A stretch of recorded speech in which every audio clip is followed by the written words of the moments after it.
the new standard in performance and safety. At $35,490 fully equipped and 7-year warranty, the all-new MG HS is value you've never seen before.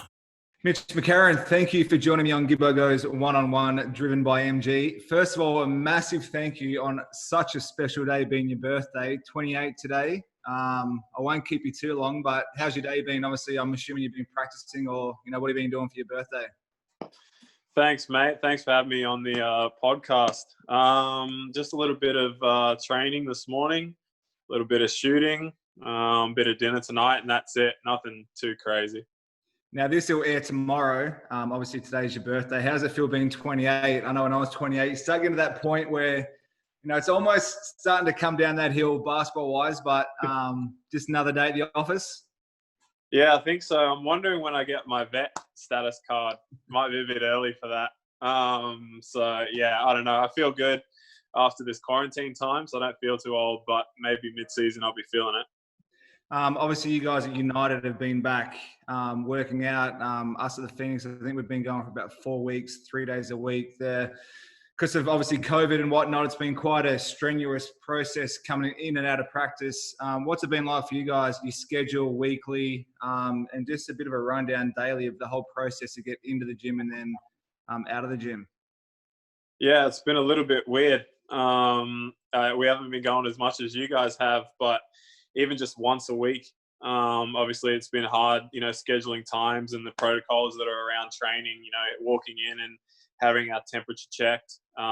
We're at MSAC, so we have to adhere to their rules and protocols as well. And they've got the physio in there and they've got the gym and other sports coming in sometimes as well. So everyone needs to be protected. So, get the temperature checked and record your name and your phone number and get asked some questions. And they want to know all about you, who you've been with and where you've been. And hopefully we can cut that out soon and just get back to practicing. But yeah, I think it's been like that for everyone.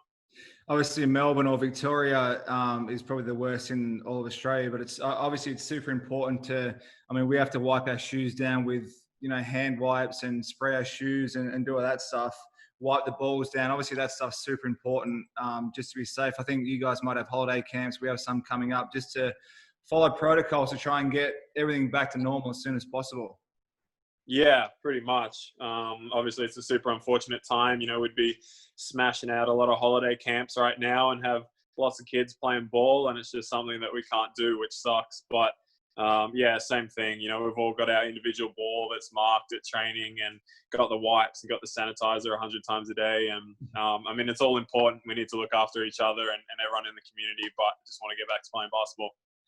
We got given some new basketballs to try out. I'm not sure if you guys have been given them. Have you got your hands on the new potential ball? Are you a creature of habit? You like the last year's ball and the feel of it, or have you had a chance to try out the new one? I like it, man. I don't mind it. Some guys are a bit iffy on it so far. A couple guys that have come through training are a bit iffy, but I'm a fan of it, to be honest. I shot really well day one, so I was happy. This is my point of view. So I was talking to Anthony Petrie, old school, loves just, no change. Kadee doesn't like it. I'm the same as you. I like it's a nice ball. It feels a little bit lighter. It's nice to shoot. I'm a fan of it, but yeah, some people certainly aren't. Yeah, I know. Jace texted me about it. I think a photo was put up by United or something, and he said, he's like, what are they? What are they for next year? I knew he hated it already, but get over it. Now, you were born in Alice Springs. Is that correct? I was. How long were you in NT before you left? Only about 3 years. Mum and Dad were working out there. Dad was, I think after 3 years, my brother was born in 95. And then he got a job at BQ, so we moved out to Brisbane. Have you been able to go back or spend much time up there? I remember a Boomers camp, Paddy Mills, and I think Joe and the NBA Players Association, they get grants to, take, be able to take money and provide, courts and stuff for remote areas. We were able to go up there and provide a court, right? The backdrop is Uluru, Ayers Rock, commonly known as. It was pretty cool. But have you been able to spend much time back up there? Awesome, man. I would love to go back. I still haven't. I mean, as you know, the off seasons can be pretty unpredictable in where you end up, or maybe you have an injury and you just got to rest or whatever it is. I've been talking to my dad about getting back there. I'd really love to go see it. I kind of don't remember much at all, and all I've got are these stories from my mum and dad when they were there. So I'd love to go back and check out the town and spend a couple of weeks there, but yeah, we'll have to wait and see. I'm assuming you now consider yourself a Queenslander. You lived in Queensland kind of up until you went to the AAS. How was your time in Queensland? Did you get behind, are you like a massive NRL fan or, AFL? Do you have any other sporting teams that you follow?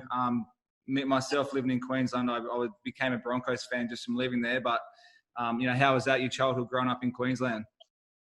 Yeah, I mean, pretty similar. Like growing up in Brisbane, I was a rugby league fan first, big fan of the Broncos. And then I think gradually over time, I kind of started watching more and more AFL and got into the Lions a bit more. And especially since moving to Melbourne, where, can't open the newspaper without seeing a footy headline. So I just see a lot more of it and I watch a lot more of it. And I, really started following the Lions a lot more closely. So probably more into the AFL side of things. But yeah, growing up, my mum's side of the family played rugby league in New South Wales, so I knew about that a lot and probably spend more time playing that.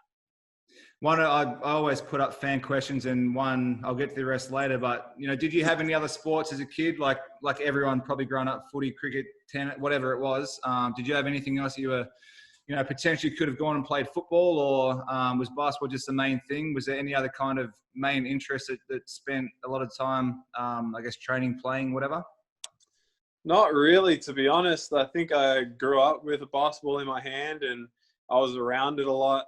Mum and dad used to run and manage the basketball stadium out in Alice Springs when I was born. So I literally grew up in a basketball stadium, running around when they were working and people would take me around and go shooting. So I think I just grew up enjoying the game and the people, and I didn't really want to do much else. I mean, I played a little bit of school rugby league and school cricket and yada yada, but it was always basketball for me.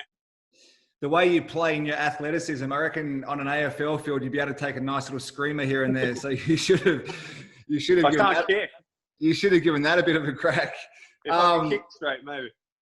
Like all athletes, a lot of us go to the AAS. How was that transition going from obviously NT to now Queensland to then leaving home and going to live at the AAS with a bunch of other guys around the similar age doing the similar things?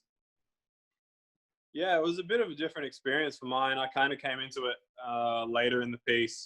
There was an established group there already. I kind of wasn't, I wouldn't say I was a part of the main core. And then I came in and a few guys left, and there was the transition where Marty Clark became a head coach at Adelaide, and, Kadee left to go there, and we had a few other guys. I think Creaky was also looking at going there and ended up staying a bit longer. So it was a bit of a weird time for me. I mean, I certainly wasn't one of the main guys in our AIS team rotation. So it was a good chance for me to just work on my game and my body. And I got super strong and just put up a ton of shots over the year. I loved the food and just living in the house and just, having access to everything that would make me better. Was there any, obviously you're very good at a lot of different aspects on the court. Was there anything as, a younger player, you were like, man, I need to, if I could do this, if it's defense, obviously you do everything fairly well. Was there one thing you were like, man, if I could, be a lockdown defender, or if I could, I don't know, organize teams because you're, super smart and calm and play slow and whatever. Was there anything at a younger age you were like, man, if I could lock this in, maybe I can play more? Or? Yeah, I mean, I guess I was pretty foot slow when I was younger. I had pretty strong legs and big feet, and my body hadn't really got strong yet. So even though I was a guard, I was just a bit slow, especially defensively, moving side to side and laterally. So certainly, I was watching you run around with the Bullets, full court pressing. I was like, man, that'd be nice. So I think back then for me, it was a focus, the shooting. I didn't shoot a lot as a junior in games. I enjoyed passing 10 times more, and I think it just became a habit where I wouldn't even look to shoot sometimes. And that's something that I had to change as I got older, just be more of a scoring mindset and just read the game a little better. So yeah, I was always confident that I could do lots of things. I mean, that's how my parents brought me up, to be kind of a versatile player and work on lots of things, work on everything you're not good at. So I always enjoyed trying new things. And as I got stronger and older and had more control of my body, I think I became a better defender, and it all clicked from there. I'm going to get to your preferred position later, but I want to talk about college now. I think it's actually a pretty cool story. I think a lot of kids that are trying to go to college probably think that a Division I school is where they need to go, whether it's on TV, your names or whatever. You went to a D2 school, Metro State. You have Nick Kay, Obi. I don't know Will Sinclair, but I'm assuming another, pretty solid junior player. What was the decision to go to a Div 2 school? Was it the chance you knew you were going to play a lot? Was it just that there weren't a lot of other offers for Div 1 schools, or what was the whole mindset around going to a Div 2 school?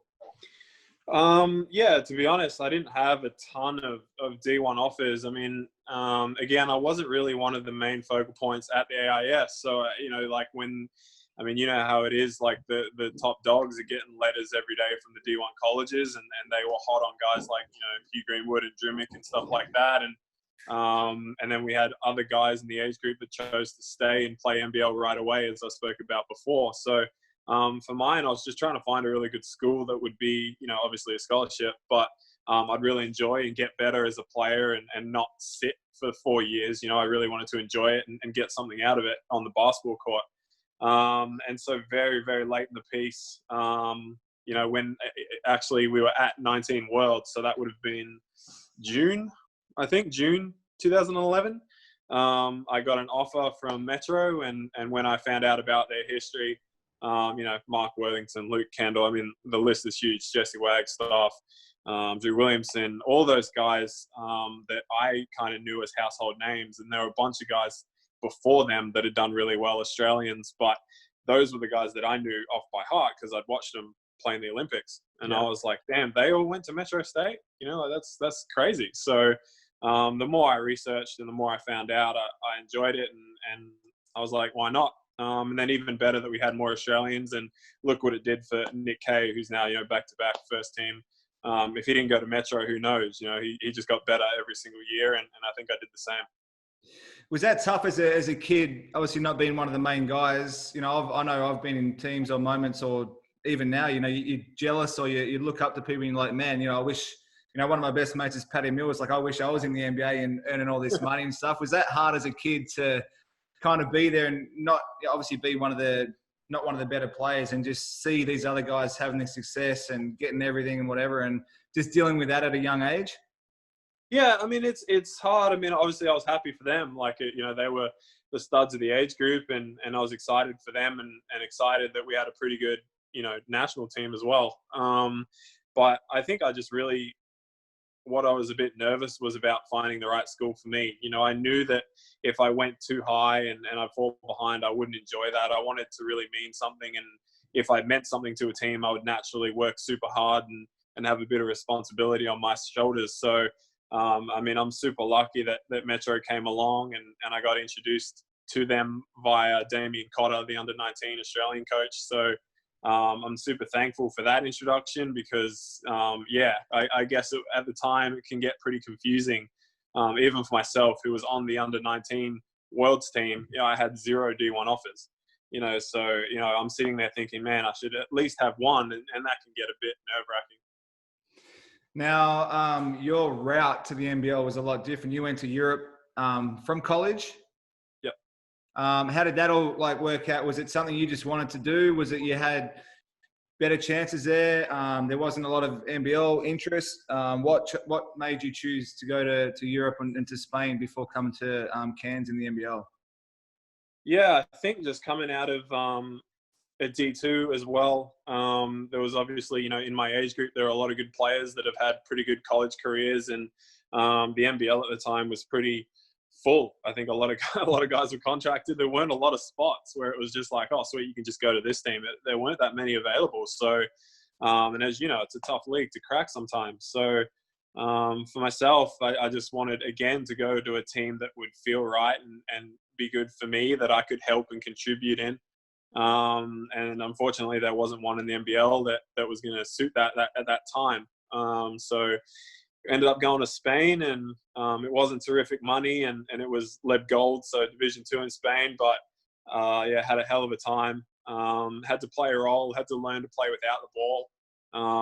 Playing with a bunch of older guys who were going to be dribble heavy and play at their pace. So if I wanted to score, I needed to learn how to back cut. So that did a lot for me anyway.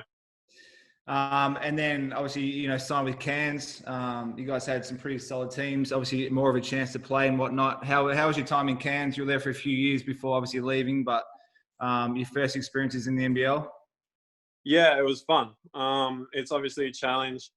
Going in, if you looked at our roster on paper, you'd probably be like, yeah, they're not going to win many games. And I think we kind of love that in a way. It fueled us, and we worked really hard at training. We had to play a certain way to win. And when you get everyone buying into that, and then you end up winning games back to back to back, I think even though we got swept in the semis, we ended up finishing second in the regular season, and we just found a way to play and a way to win. So I really enjoyed my time up in Cairns. A lot of great people up there that really looked after me off the floor as well. And yeah, I got great memories. You got to play QBL a few years, and I'm not sure if this was before the NBL, before you got to the NBL, but, playing QBL for a few years as well. I've talked to a few players like Kadee and Will Magnay. Sobes did this for 1 year, like just being able to go back and play in that obviously a lower level, but obviously to be able to take more shots and run teams and stuff. Did you find that valuable, obviously moving into higher levels? Yeah, definitely. I think in between college seasons, it was massive for me, especially because I didn't have as many restrictions because I was a D2. That was one advantage. The Division 1 guys probably had a tighter restriction on what they could and couldn't play in. So I would go back in winter or whatever, summer in America, and come back and play QBL and just ball out and just have fun and let loose, and not as many rules as a college team, and put up more shots and just play freely. So I got to see myself improve as well. And my dad would say, "Oh, you've really improved in this, but we still got to do better in this." So that was a good chance for me to just let loose, have some fun, and play against men as well.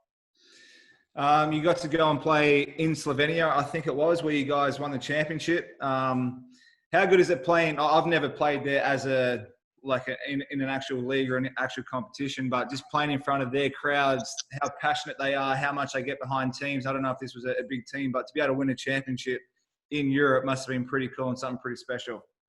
Yeah, Slovenia was great. My time there was pretty quick. It was only about 3 months, but kind of went in there and they just had an injury to an import who was a pretty main player. So I went in there and they said, look, we need a point guard. And that's something that I had been transitioning to and trying to transition to for a while.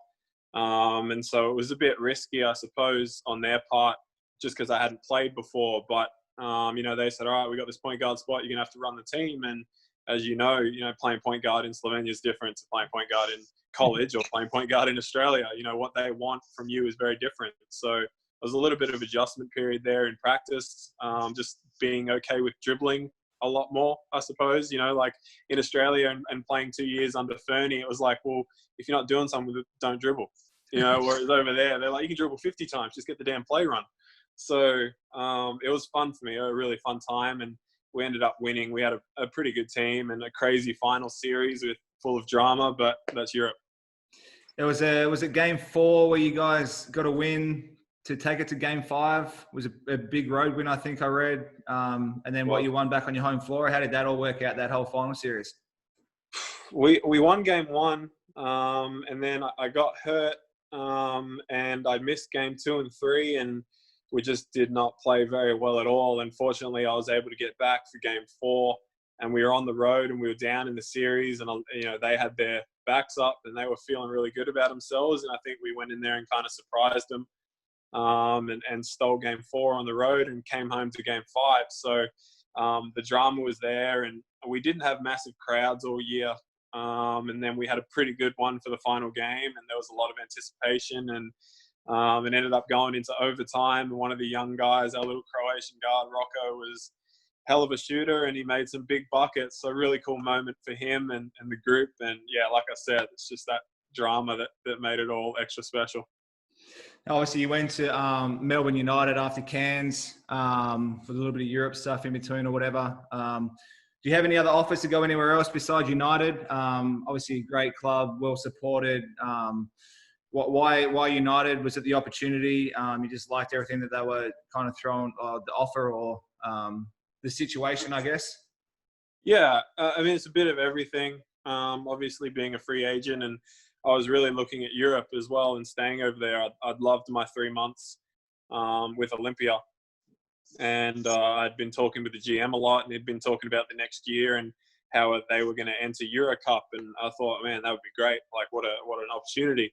And then Melbourne came to the table later in the party and kind of said, this is, the role we have envisioned for you and what we'd love to see from you. So it just fit for who I want to be and who I want to be in the future. And to play on a great team with great players that just won a championship, that was also a great opportunity.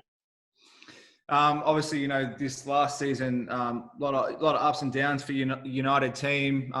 Dino changed. Actually, talk to me about Dino. How is it playing under, Dean Vickham as a coach? I've heard lots of great things about him. A lot of people say he's an awesome coach. Like, having him as a coach and being under him, how's that been? Yeah, it's been good. He is different to, say my Spanish coach, excuse me, or, Aaron Fern, who I also really, loved playing under. Dino's, really about the boys. I think he's a player's coach, being a former player and playing in the league. He knows what it's like. And I think he wants to support everyone and really understands people are coming from different cultures and different backgrounds and might want different things in their careers. Some guys are wrapping up and some guys are trying to make it to the NBA. We might have a Sean Long type who still wants that NBA dream, so I think he really appreciates that and understands that. I think when I came to Melbourne, there was a big focus on defense. And then last year we kind of flipped the script a little bit. And, obviously when we defend, we win games. But we kind of went a bit more, well, let's see if we can put some, 5 guys who can really get going offensively as well. So it's cool to have a coach and a club that supports that, happy to take a risk and kind of get away from maybe what they're used to in their coaching history and do what's best for the team. He seems like he's someone that doesn't care who you are. Like, he's not afraid of, he can obviously handle different personalities, but, if the time comes, he's got to bench someone or change some things, which he did with Mello, bringing him off the bench. Obviously that put you to a starting spot or like a whatever, more point guard. Is there a position that you prefer? Like, you've played 2-man, 3-man a lot. You played point guard. Like, where do you see yourself best suited? Because obviously you can play a multiple position on court. Obviously you just want to be on court, so you don't care where it is. But do you want to be a point guard? Do you prefer being that 2-3 where you can just roam around and float and just pick and choose? Or where's your preferred, position? Yeah, I mean, if I'm being honest, it's the 1. It's probably when I'm most aggressive. It's when I'm most creative and it's when I have the most fun. It doesn't have to be, necessarily putting up all the shots. Just, when you got a guy like, for example, especially in the latter part of the year, I had Mello on my left and Chris on my right. And I'm like, how good, I can just run what I want. I just flip him the ball and watch him go to work. That for me is a fun way to play. I kind of got, I say, pushed to the 3. I'm not complaining because, you take the minutes where you can get them. But in Cairns, I kind of ended up playing 3 because of injuries. And then we had an import that had to go home. And so we needed someone to really step up and guard, the bigger wings. And our league kind of has a history of getting a lot of import wings. And I was happy to kind of put my hand up and have a go at trying to slow them down. Not always successful, but I tried. So I guess that's kind of what it stuck. And people were like, oh yeah, Mitch is a 3. I'm like, yeah, I'm 6'3". I'm not much for 3, but slowly transitioning. And I think I've shown what I can do at the 1 now. And then how do you go with, I hate now being obviously older, like guarding the little like whippersnappers that are like flying up and down the court, doing 1,000 moves, like, Jerome Randall, Casper, these little point guards that are obviously tough to guard like that. The league definitely went that way for a while. Obviously Damo's been probably the one that's held strong throughout his whole career, but just guarding, those smaller guards and all that kind of stuff. Yeah, it's tough. I think for the first kind of year or 2 when I was in Cairns, I didn't guard a lot of that because I was busy guarding the 6'7", 6'8" guys. But as I transitioned more and had, we had bigger guys, it was more like Randall was my assignment, or yeah, like you said, like a Bryce who is super quick and the way they screen for him is great. So those quick guys who, you take a second off and they beat you, have always been a bit of my Achilles heel when I was younger. As I said, I was a bit flat-footed and a bit slow, so I just get burnt by anyone that was smaller than me. As you get older and you learn, your distances and who I need to give a bit more space to, and, I can't climb into Jerome like that. So, learned the lessons a few times. Tricks of the trade. That's it. And then how was the NBA, NBL experience, going to play against NBA players, NBA teams in preseason and whatnot? How was that for you guys at United? Yeah, what a great experience for us. Personally, get to go out there and play in LA at the Staples Center. It's something that I didn't really think I'd ever do. And granted, they're preseason matches and guys are sitting out, but I still get to go against Pat Bev one-on-one and that's stuff that a lot of people will never get to do. So pretty grateful for those opportunities. And we got smacked a couple times my first year. Last year we were better. We gave the Clippers a good go, and we make a few more shots. It might be a close game at the end, but yeah, it's cool just to measure yourself as well against the world's best. Now you've played literally almost all around the world. My one game in New Zealand was against your team, Southland. So you played in New Zealand, you've played Europe, Spain, Slovenia, obviously in America, Australia. Do you have like a favourite place that, you love playing, you'd like to go back there and play again? Or is it just simple as being in Australia and being home that you prefer? Just on that, man, didn't you play like one game against us? You had like 40. It was yeah, we must have the record for a single game, just record. one and done. Oh, man, New Zealand was fun. Again, like my time in Auckland was cool. I was surrounded by a lot of funny and great people. My very short time in Southland, unfortunately, was great. What a great club down there, and got to play against one of my best mates with Jared Weeks. And I wish I had more time and had more goes at trying to take down that Welly team. But yeah, I don't know. Playing around the world's been awesome. I guess that's something that we take for granted sometimes as athletes. I look back on it and even when I'm talking to kids at camps and I'm like, yeah, I got to play here. Like if I didn't play basketball, I wouldn't have ever gone to Slovenia or Spain or anything like that. So pretty lucky.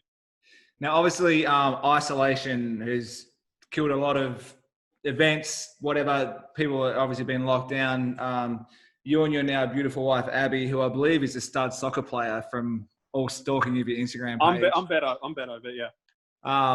You guys obviously were planning to get married. I'm not sure what kind of wedding you were planning to have. Obviously, you would have probably had people there, but you guys had a Zoom wedding. How was that? The whole process behind that? I didn't see the wedding, but I've seen the photos and stuff. I thought that was pretty cool. But talk me through the whole wedding on Zoom and how were you able to talk to your mates on Zoom, or how did that all work out and plan?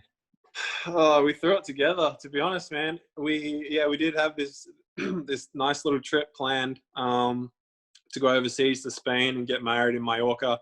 Obviously, her family's from America and mine's from Australia, and the biggest thing to us was to try and have the families come together, one time. I mean, it's hard to organize and just have a big party and a big celebration. And then we were going to do our honeymoon. Obviously, with COVID, we had to deter from that a little bit, and we had the 5-person limit in Victoria, as you know. So we were like, we can't even have friends here, really. So our old neighbours from when we first moved to Melbourne said that we could use their backyard, because we said we were just going to use our backyard, get a private celebrant to come in. We just want to be married. We're over the crap. And then they were like, oh, why don't you come do it here and we'll be your witnesses? So we did. And yeah, we did a little setup and we Zoomed everybody in, and I think we ended up having over 100 people watch it, which is, they wouldn't have been able to watch the one in Spain. So I guess there was a positive to that too. I'm assuming you probably saved a whole bunch of money as well. Lost some money, saved some money, yeah. Now, I got a bunch of questions just from what I put up online. Do you have a funniest teammate you've had over the years of playing? Funniest teammate? A lot of clowns. Cam Glidden and Jared Weeks I spent a lot of time with in Cairns. So I think Cam's probably up there. He's got some of the worst jokes, but some of the best as well. Some of the worst. Do you have a most memorable moment on court, or obviously you got to represent Australia at one point, but do you have like a memorable moment? Was it winning the championship in Slovenia, or most memorable moment on court? Yeah, I think the championships are special. Both of mine are in Europe. I'd love to have one in Australia, but the Spanish one was cool because I guess it was, we had such designated roles. And so, at the start of the year, kind of like, how is this going to work? And then we won, and we had probably 6 guys over the age of 35. And then in Slovenia, same thing. It was like a 3-month, like, get in there, do your job and win, and we got it done. So, yeah, I'll always remember them. If you come play with the Phoenix, we'll help you try win a championship. Do you have a toughest pro moment? Injury, bad loss, toughest pro moment? Jeez, there's a few. I guess the injury. I always like to. So far, and this is not a crazy negative. I always like to play in the off seasons, and I guess 2 years ago or 1 year ago, I had to cut my time short in New Zealand. We thought we'd avoided surgery on my knee, and it was going to heal and just take time to get better, but unfortunately I had to come back to Melbourne and get that cleaned up, and not a major surgery, which I'm lucky, but I hate sitting out and I hate not playing basketball, and it's been 2 off seasons in a row now because of COVID that I haven't been able to play. So probably just dealing with that and finding something else to focus on mentally. Do you have a favourite opponent to play against or to battle against whenever you line up against them? Is it an old teammate like Lizzo, or someone you enjoy playing against? Probably when I first came back to the league, because I hadn't played against Nick Kay in a while, and I was used to, competing with him on weekends and competing then against him in practice all the time. And I think when I played for Cairns and he played for Illawarra, it was kind of funny, like we'd bump each other and kind of smile and laugh. And, like when you're best mates with someone that plays with another team, you want to beat them, but at the same time, you can't help but smile and laugh. And probably looking back, it's probably those. I was going to ask you about Nick. Obviously, you guys played a whole bunch together. Like you just said, great mate. Seems like someone that would be absolutely awesome to play with. I've had teammates like that in the past where you just know that they're going to have your back no matter what you're doing. Do you like to, fairy tale shit, but be able to play with him at some point before you finish playing in a long time?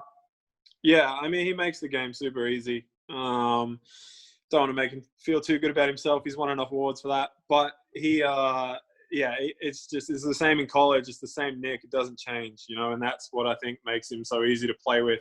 He's a great teammate off the floor, and on the floor, he's just Mr. Reliable.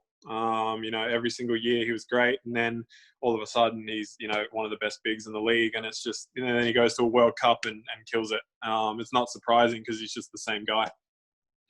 I was going to ask about your facial hair because I've seen on one of your posts you put up that you can't grow facial hair, but you've got quite the beard. Isolation has taken over you, but it's a little bit patchy, but I'm quite impressed. I was going to talk to you about how to grow a beard, but that's actually pretty impressive. Thanks. I'm really proud of this, actually. It's it's one of my one of the many negatives. I can't actually grow a beard. It's super patchy. It just gets really thick here, and here it just doesn't grow. So I'm kind of just letting it go for now because I'm not really seeing that many people. But I'll probably clean it up once we're training more. Someone asked me to ask you how you got floaties for forearms. I'm not sure what that kind of means. Is there a story behind that that's worth explaining, or should we just move on? I think we just move on from that, yeah. All right, we'll let that one go. I've got 2 left for you. So word on the street is, if you had to give up one of these, milk chocolate or Coke, what would you give up? Well, funny that, because I have practically given up Coke. Coca-Cola, boys and girls. So I guess I don't drink alcohol at all. So Coca-Cola has always been my vice. And when I was in Spain living by myself, I drank a lot of it, probably more than water. So I had to eventually get off it, and everyone kind of knew that was my drink. I'm off it now, which, is probably, my body's probably thanking me, hoping I add another 2 years of my career. Word on the street is on a recent, well, not quite recent, but the last trip to Lebanon, you may have knocked off 12 to 13 cans of Pepsi. Can we confirm or deny this rumor? Can confirm that. Yes. Yeah, that was an eventful day to say the least. But yes, can confirm that. I mean, it's better than alcohol, right? It's better than. That's right. Yeah, it's just sugar. My last one. Now, this might stir up a few little emotions, but as every human in the world, sometimes you just get like given a nickname that you just want no part of.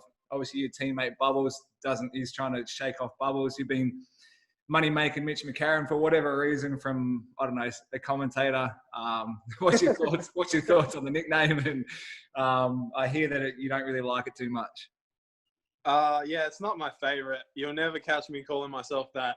But it's something. It actually in college we had a bunch of student commentators who were kind of doing their internship and doing media sports coverage, and they came up with like 20 different names. I didn't really like any of them, and one of them was Moneymaking Mitch. So I'd heard it before, and at the time I hated it, and then when I heard it in NBL, I was like, oh, look, whatever. Like, it's not. It's like, again, I won't refer to myself as that, but if that's what people want to say, great. Hey, as long as it's true, who cares? As long as there's some meaning behind it, who cares? I'm all for it. Well, mate, that's all I had for you, Macca. I really appreciate you joining me, obviously, on Gibbo Goes 101, driven by MG. I hope you have a great birthday. Thanks again for taking time out of your birthday. Hopefully your wife, Abby, cooks you up a nice little feast, or, I don't know if we can go out to dinner here or not, but, yeah, hopefully she gives you a nice little treat for your birthday. But, yeah, once again, mate, thanks a lot. And, yeah, we'll see you on court in hopefully the not too distant future. Hope so, mate. Thanks for your time. Cheers, Gibbo. Appreciate it.